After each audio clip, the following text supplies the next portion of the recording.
अस्सलाम वालेकुम वरहमतुल्लाहि वबरकातुहू। दोस्तों, सबसे पहले मेरी तरफ से आप सभी को जुम्मा मुबारक और मेरे इस YouTube channel the tiger of Mysore में आप सबको खुशामदीद। दोस्तों, आज की वीडियो में हम देखेंगे श्रीरंगपट्टनम की मस्जिद आला या जामा मस्जिद को। इस मस्जिद का इतिहास हज़रत टीपू सुल्तान से डायरेक्टली जुड़ा है, क्योंकि इस मस्जिद को हज़रत टीपू सुल्तान ने ही बनवाया था और इस मस्जिद की पहली इमामत भी शेर मैसूर हज़रत टीपू सुल्तान ने ही की थी। दोस्तों, मस्जिद आला श्रीरंगपट्टनम के किले के बेंगलोर फोर्ट के पास में ही मौजूद है और मस्जिद आला से हज़रत टीपू सुल्तान का लाल महल पैलेस बस वॉकेबल डिस्टेंस पे है। इस मस्जिद को हज़रत टीपू सुल्तान ने 1786 और 1787 के आसपास में बनवाया था और इस मस्जिद की ख़ास बात ये दो बड़े मीनारें हैं जो श्रीरंगपट्टनम आने वालों को हाईवे से ही दिखाई देती हैं। दोस्तों, कुछ फोल्कलोर स्टोरीज में कहा जाता है कि सुल्तान के ज़माने में इस मस्जिद के अंदर बेहद खूबसूरत बुबरी डिज़ाइंस की पेंटिंग की गई थी, जैसा कि सुल्तान के गुंबज के अंदर की गई है, मगर अभी इस मस्जिद को सिंपल तरीके से पेंट किया गया है। दोस्तों, जब भी हम मस्जिद आला की फ़ोटोज़ को देखते हैं तो हमें लगता है ये एक छोटी सी मस्जिद होगी, मगर आप इसको अगर पास से देखेंगे तो आपको पता चलेगा कि ये बहुत ही बड़ी, बहुत ही आलीशान मस्जिद है और इसके मीनार भी काफ़ी बड़े और काफ़ी ऊंचे हैं। और इस मस्जिद आला ने 4th एंग्लो मैसूर वॉर के दौरान एक अहम किरदार निभाया था, क्योंकि सुल्तान की शहादत के बाद कई सल्तनत मैसूर के वफादार सिपाहियों ने इसी मस्जिद के आसपास आखिरी लड़ाई लड़ी थी।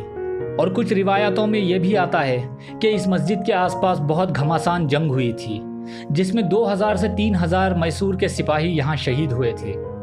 और दोस्तों, इस जंग के बाद अंग्रेज़ों ने इस मस्जिद आला के नीचे के फ्लोर में ज़ख्मी लोगों का इलाज करवाना शुरू किया था और इसको एक हॉस्पिटल की तरह भी यूज़ किया गया था।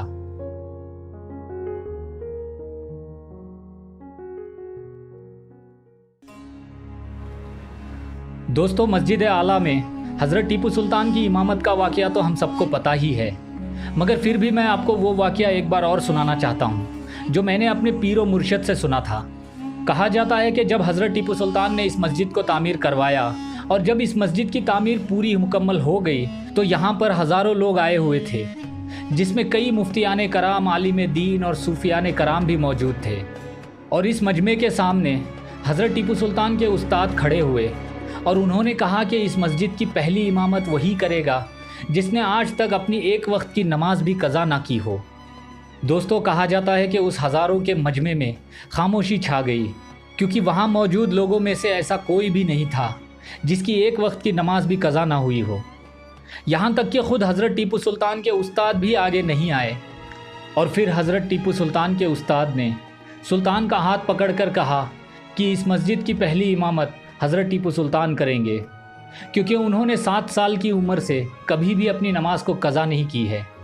उस्ताद की यह बात सुनकर सुल्तान ने कहा कि ए उस्ताद मुअज़्ज़म, आज आपने मेरा राज पूरी दुनिया के सामने ज़ाहिर कर दिया। फिर हज़रत टीपू सुल्तान ने मस्जिद आला की पहली इमामत की। दोस्तों, हज़रत टीपू सुल्तान मस्जिद आला के साइड के दरवाज़े से दाखिल हुआ करते थे ताकि उनके एहतराम में मस्जिद के अंदर कोई खड़ा ना हो जाए, और हज़रत टीपू सुल्तान मस्जिद आला तक हमेशा ज़्यादातर पैदल चल कर जाया करते थे। दोस्तों, ये मस्जिद गवाह है सुल्तान की इमामत की, सुल्तान की इबादत की, सुल्तान की हुकूमत की और सुल्तान की शहादत की। और इंशाअल्लाह ता क़यामत तक मस्जिद आला इसी तरह बुलंद रहेगी और हज़रत टीपू सुल्तान के चाहने वालों की दुआएं सुल्तान के वसीले से अल्लाह के पास कबूल होती रहेंगी इंशाअल्लाह। और दोस्तों, मेरी आपसे गुजारिश है कि जब भी आप श्रीरंगपट्टनम आओ तो मस्जिद आला में नमाज ज़रूर अदा करें और मुझे दुआ में याद रखें। तो दोस्तों, आज की वीडियो में बस इतना ही। अब मैं मिलूँगा आपसे कल अगली वीडियो में। तब तक आप अपना बहुत सारा ख्याल रखिए और मेरे इस YouTube channel the tiger of Mysore को सब्सक्राइब ज़रूर करिए। अल्लाह हाफिज़।